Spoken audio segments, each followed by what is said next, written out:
Pada kesempatan yang istimewa ini, kita kedatangan tamu yang nggak kalah istimewa, yaitu Kak Yusuf dari Himpunan Mahasiswa Ekonomi Islam, yaitu selaku ketua. Ya, silakan Kak bisa perkenalan. Ya,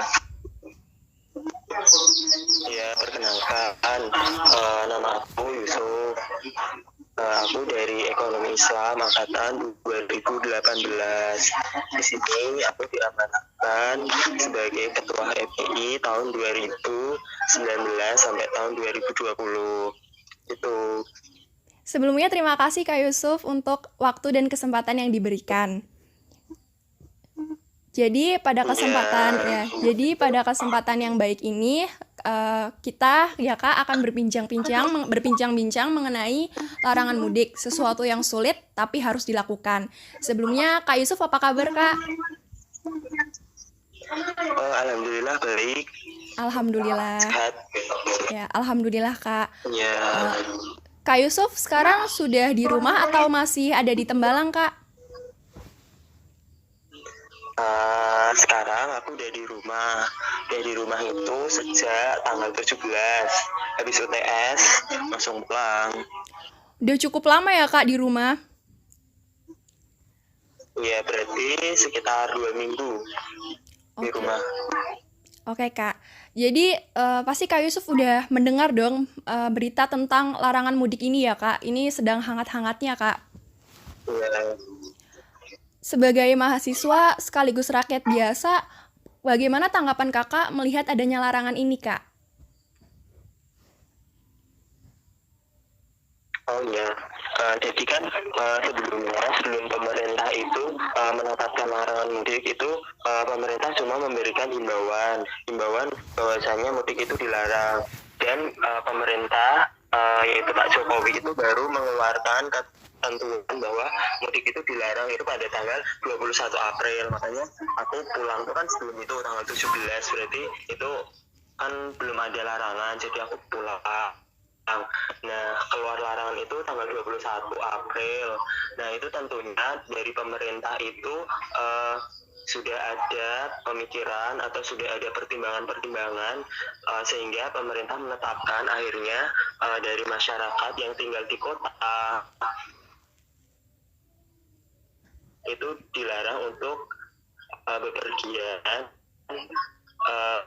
ataupun mudik ke kampung halamannya, dengan harapan adalah untuk memutus mata rantai penyebaran virus corona ini. Nah, itu tentunya tujuan yang dibandingkan dengan kepentingan ekonomi.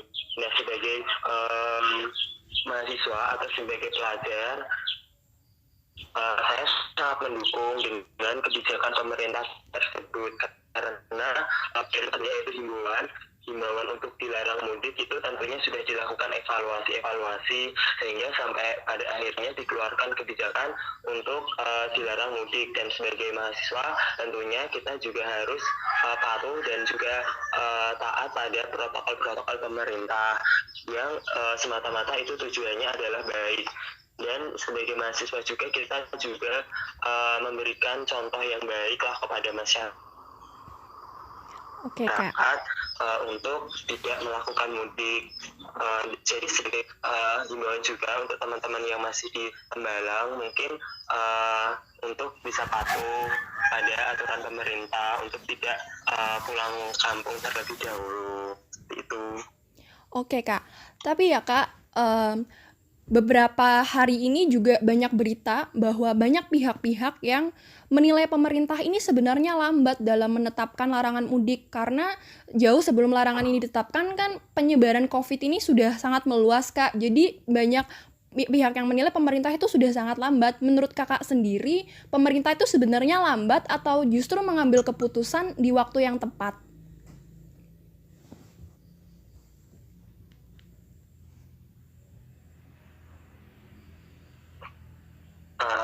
Pemerintah sudah memberikan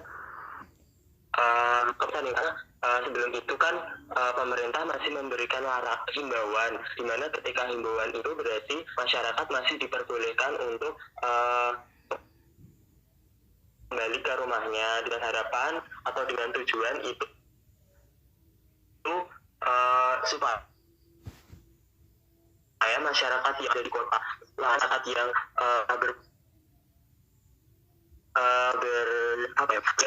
non formal itu bisa pulang namanya dari pemerintah, karena mereka di sana tidak mendapatkan pekerjaan, mereka berpenghasilan nol tetapi tetap mengeluarkan larang. Jadi justru ketika dilarang sejak awal malah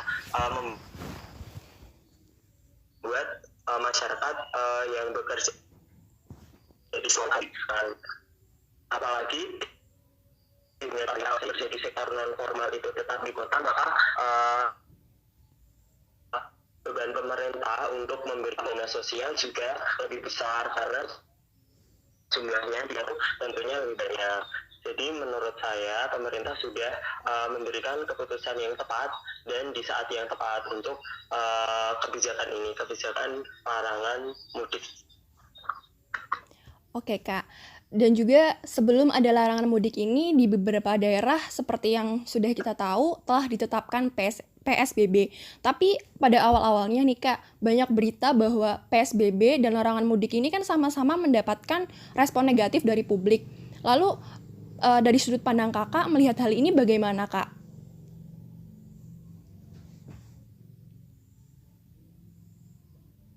Ya, jadi menurut saya itu kebijakan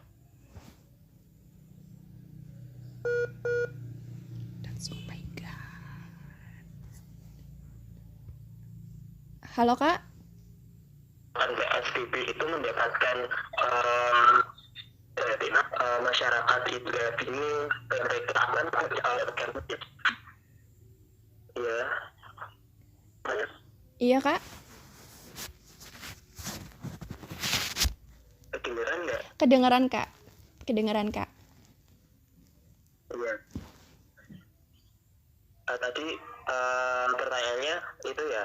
Iya. PSBB yang mendapatkan respon negatif dari masyarakat. Iya Kak.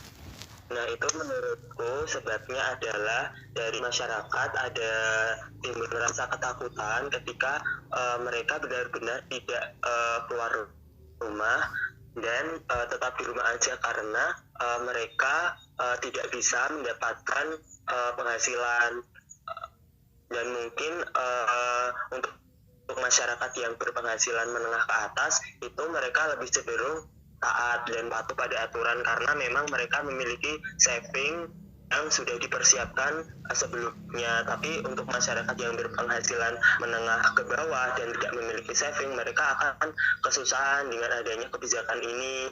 Apalagi kan dengan adanya PSBB ini di sektor transportasi umum itu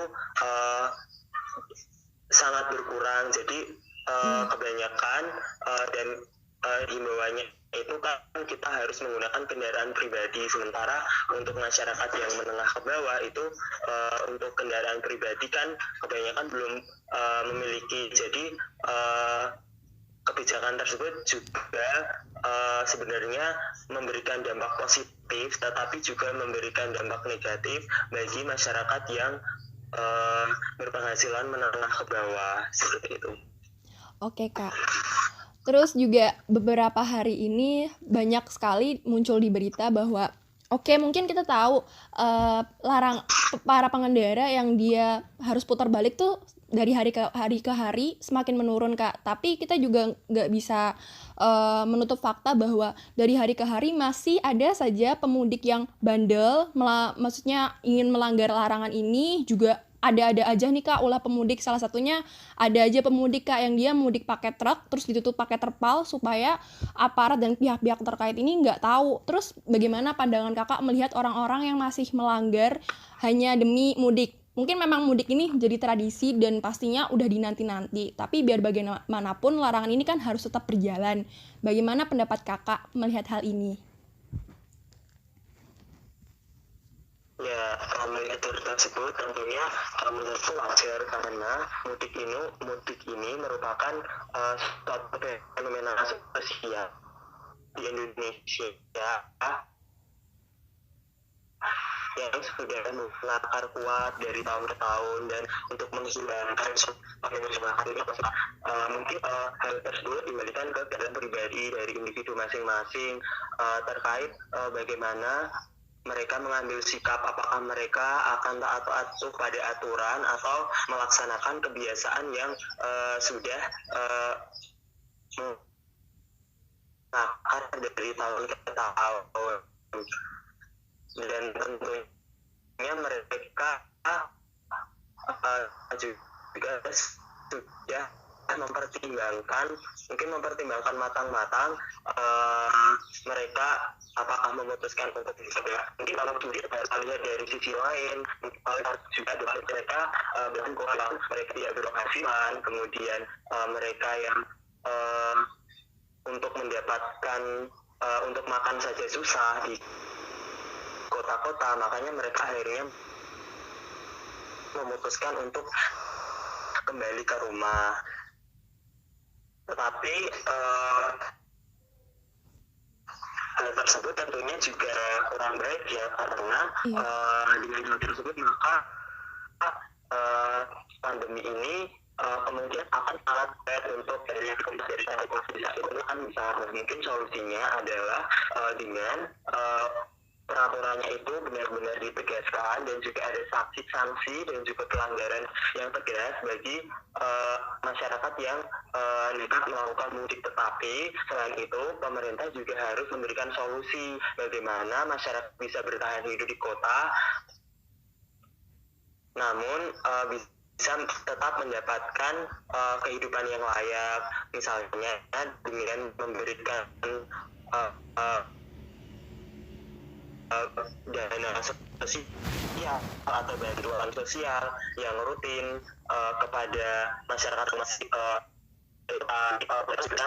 anggaran pemerintah untuk infrastruktur itu bisa dialihkan kepada anggaran untuk bantuan sosial, karena seperti kita tahu bahwa di DPR sendiri itu DPR kan wakil rakyat ya istilahnya, tetapi di tengah situasi seperti ini malah mereka masih sibuk untuk membahas sebenarnya bukan kurang penting tapi penting, tapi kan kita lebih mengutamakan yang sedang terjadi, yaitu virus ini, penanganan virus corona ini. Tetapi mereka justru lebih membahas tapi bisa dilaksanakan nanti. Kita melihat skala prioritasnya, kita tuntaskan terkait COVID-19 ini dulu. Jadi harus ada upaya yang integratif antara masyarakat dan juga pemerintah secara bersama-sama untuk menyelesaikan pandemi COVID-19 ini supaya cepat selesai. Iya, Kak.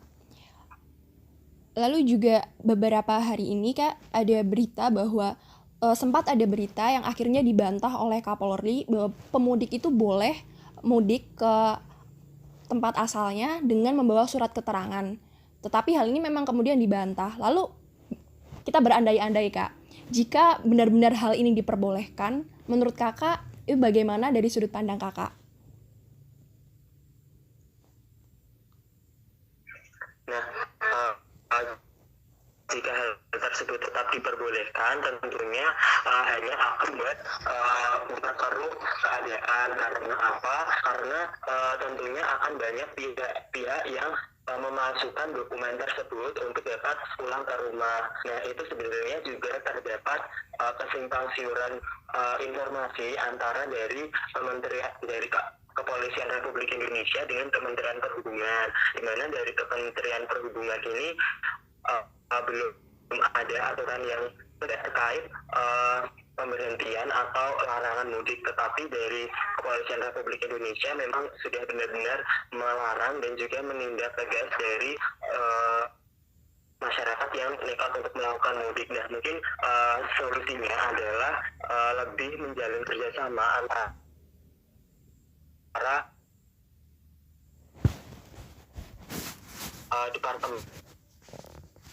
departemen juga sektor-sektor pemerintah untuk bisa lebih memberikan keputusan yang bisa dilaksanakan.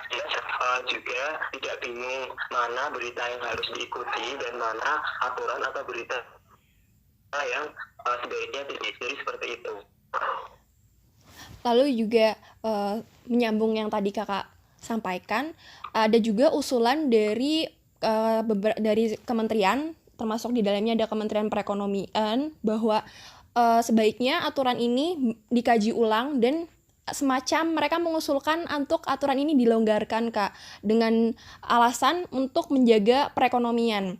Kemudian menurut kakak, adanya surat edaran sebagai respon atas usulan dari beberapa pihak ini tepatkah atau malah menambah rumit kebijakan yang ada?